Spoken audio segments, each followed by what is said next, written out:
안녕하십니까. 자유평양연구소 강철한 TV를 시작하겠습니다. 제가 운영하는 단체는 이제 북한 전략센터고 우리 옆방에 NK워치라는 단체가 있습니다.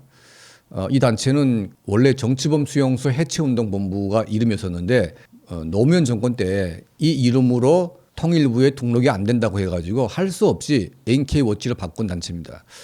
저와 함께 오랜 기간 동안 동지로서 활동을 하고 있는데 이제 안명철 대표가 이 단체의 대표로 있습니다.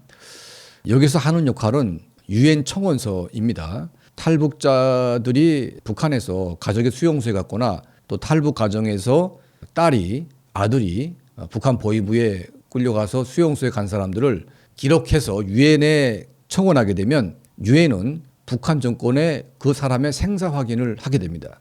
지금까지는 북한의 국가 보위성이 사람들을 마음대로 잡아서 고문하고 죽여도 누구도 알아주지 않았습니다. 하지만 지금은 유엔이 있습니다. 한 사람 한 사람의 이름, 그 소중한 생명을 기록하게 되면 유엔은 이 청원서를 기록을 해서 북한 정권에 통보합니다. 북한 정권은 물론 반공화국 모략이다, 그런 사람 없다, 뭐 이런 식으로 이제 대답을 하지만 이런 식으로 대답을 하게 되면 유엔은 그 사건이 사실이라는 것을 인정하는 것으로 간주합니다. 자, 이 기록이 쌓이게 되면 언제인가 북한이 열릴 때 유엔이 제일 먼저 들어가서 실종자 명단을 근거로 해서 그분들의 생사 확인부터 찾을 수가 있습니다. 통일되면 북한 민주화 운동은 물론이고 김씨 왕족이 피해를 당한 사람들이 가장 강력한 증거이기 때문에 우리 탈북하신 분들이 이제는 가족의 수용소에 갔거나 행불된 이런 사람들을 우리가 묵혀두지 말고 용기를 내서 유엔에 청원을 해야 됩니다.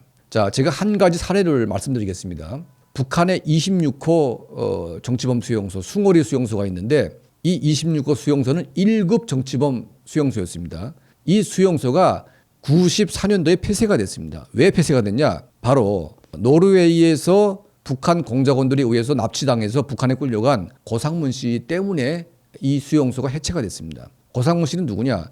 서울대학 지리학과를 나와가지고 수도 요고에서 이제 교사를 했는데 국비 유학을 네덜란드에 갔습니다. 그리고 노르웨이에 놀러 갔다가 거기서 택시기사가 한국 대사관으로 가야 되는데 북한 대사관으로 잘못 안내해가지고 어떻게 북한하고 엮였는데 그때 북한 공작기관이 고상문 씨를 강제로 납치해가지고 북한에 끌고 가서 자진납북으로 이제 거짓말 기자회견을 시켰습니다. 자, 신상옥 감독, 여러분 잘 아시죠? 이 신상옥 감독께서 북한에 잡혀갔을 때 그때 고상문 씨가 기자회견하는 걸 보면서 그분이 정말 북한 정권이 시키는 억지로 된 거짓말을 말을 하려니까 너무나 얼굴이 침통하고 기분이 안 좋았던 모습을 보면서 너무나 불쌍했다. 나중에 이 신상옥 감독도 26호 숭어리 수용소에 끌려갔었습니다. 왜? 김정일이가 그렇게 파격적으로 대우를 해줬음에도 불구하고 도망을 치려고 했습니다. 자, 이 고상문 씨도 납치 당해서 와가지고 탈북을 시도하다가 신상옥 감독과 똑같이 이 26호 숭어리 수용소에 끌려갔습니다. 자, 그런데 앰네스티 인터내셔널 국제사면위원회가 처음으로 북한의 정치범 수용소를 폭로했는데 그 명단 16명을 공개했습니다. 그 가운데 고상문 씨가 포함됐습니다. 고상문 씨가 숭어리 수용소에 갇혀 있다. 그러니까 그 당시에 한국 정부나 국민들이 이 고상문 씨를 강제 납북했다가 막 떠들었는데 북한은 자진 입북했다고 하지 않았습니까? 그런데 수용소에 있다고 하니까 강제로 끌고 간 것이 맞다. 자, 이렇게 돼가지고 난리가 났습니다. 이 사건 때문에 26호 수용소가 할 수 없이 폐쇄가 됐고 이 고상문 씨는 즉각 수용소에서 풀려나와가지고 평양에 거주하게 됐습니다. 그리고 이제 농업과학원의 연구원으로 이제 일하면서 재혼을 했습니다. 자, 고상문 씨 부인은 갈라질 때 그때 이제 임신 상태였습니다. 그 딸이 지금 44살의 중년의 나이가 됐는데 아직도 지금 아버지를 그리워하고 있습니다. 이 어머니는 월북자의 아내 이런 것 때문에 다니던 직장에서 해고가 됐고 우울증과 여러 가지 이 범민 때문에 결국은 자살로 생을 마감했습니다. 얼마나 불쌍합니까?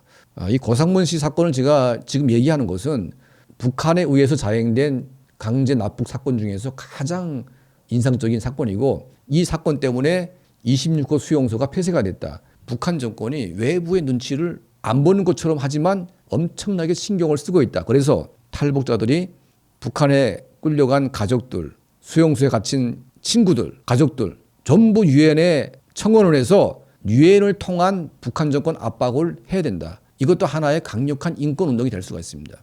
자, 우리 강철한 TV 자유평양 연구소를 함께 사랑해 주시고 또 함께 해 주시는 우리 탈북자 분들 특히 그리고 우리 구독자님들 또 이제 후원해 주시는 우리 많은 분들께 항상 늘 진심으로 감사드립니다.